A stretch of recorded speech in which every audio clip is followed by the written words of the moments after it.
이게 미중 갈등이다 또는 지금 한일 간의 이런 경제 전쟁이다 하는 외풍인데 대응 잘 하고 있는 겁니까? 뭐 우리 나름대로 일본이 그렇게 되니까 이제 좀 우리 소재 부품 국산화 많이 하자 지금 이렇게 가고 있는데 이거 방향 맞습니까?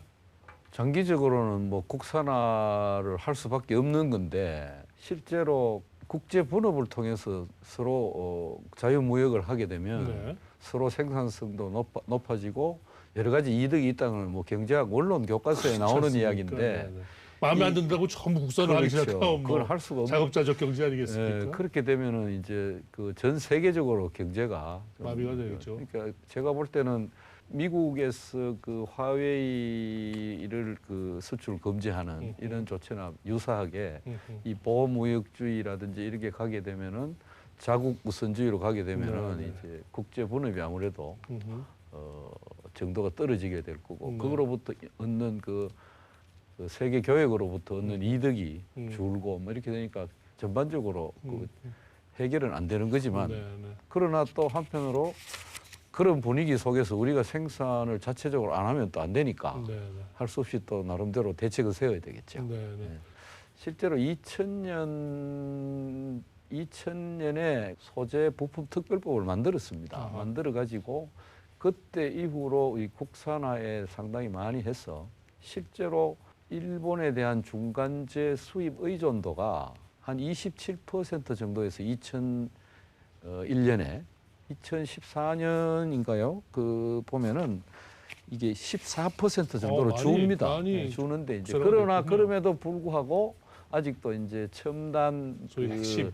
첨단 소재나 부품에 대해서는 일본 의존도가 있는데 시장 규모가 작기 때문에 네, 네. 우리가 기술이 있으면서도 안 하는 부분 이런 것도 있고 그래서 이제 갑자기 이런 상황이 벌어지니까 좀 당황할 수밖에 없죠. 지금. 이 이면에는 우리의 산업 구조의 어떤 취약성이 조금 드러난 부분도 있는 거 아니겠습니까? 그렇죠. 우리의 이제 예. 수출의 전체적인 비중이 반도체 디스플레이에 집중되어 있는데 새로운 그 우리의 그 뭐라 그럴까요? 먹거리 신산업 이런 걸 찾아야 된다는 얘기를 계속 해온 지 오래됐습니다. 그렇죠. 예. 근데 우리 장 원장께서는 이제 재정 투자를 하여튼 집중적으로 어디인가 해봤으라도 뭔가 빨리 찾아야 되지 않겠느냐 뭐 이런 얘기를 해주셨는데 우리가 잘할 수 있는 분야가 뭔가 일단 알아야 뭐 어떤 재정을 넣지 않겠습니까? 신산업에 우리가 투자를 해야 된다. 뭐 신산업에 육성을 해야 된다. 그거 당연히 맞는 말인데 그럼 신산업 중에 뭘 할 거냐? 선택하는 문제에서는 크게 뭐 아주 뭐 원리적으로 뭐 복잡한 게 아닙니다.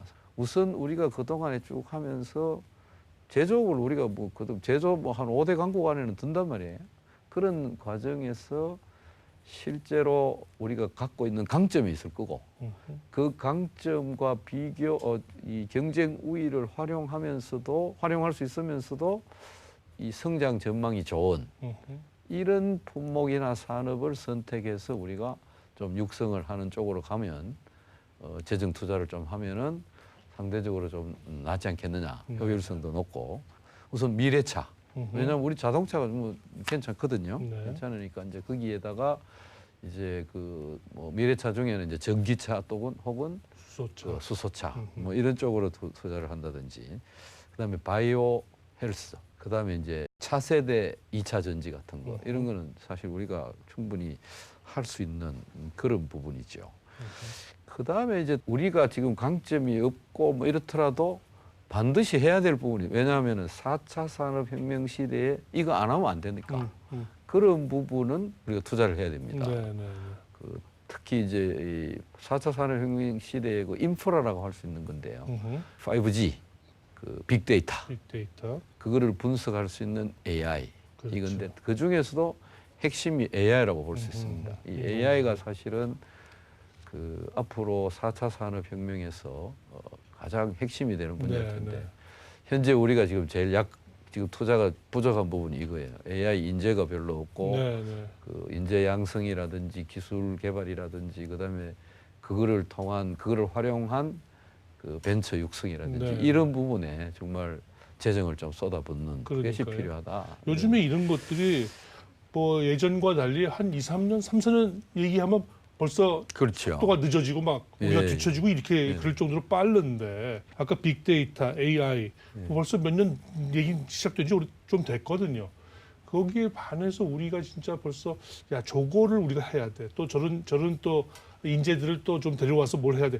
이 구체화되는 속도가 좀 너무 늦다라는 얘기들이 지금 많습니다. 그게 이제 구체화되는 거는 사실은 그 정부가 하는 건 아니고 사업 하시는 분들이 네. 그 비즈니스 모델을 그렇습니다. 발굴을 하고 네. 거기에 창업을 해서 그렇습니다. 만들고 인재를 돈을 주고 이제 음. 스카웃을 하고 네, 네. 근데 이제 정부가 할 일은 그런 창업을 할 수 있는 여건이라든지 이런 거를 그러니까요. 조성을 해주고 그러니까요. 좀 영업적으로 이 경영적으로 좀 잘할 수 있도록 네, 네. 그 악셀러레이터 역할을 할 수 있는 거를 좀 지원을 해주고 네, 네. 세 번째는 더 제일 중요한 건 정부가 해야 되는 일은 음. 그런 인재들을 하루아침에 크는 게 아니거든요. 네. 그래서 미리 그 양성하는 음. 그런 시스템을 갖추어서 양성해주는 네, 네. 그게 중요하다고 생각합니다.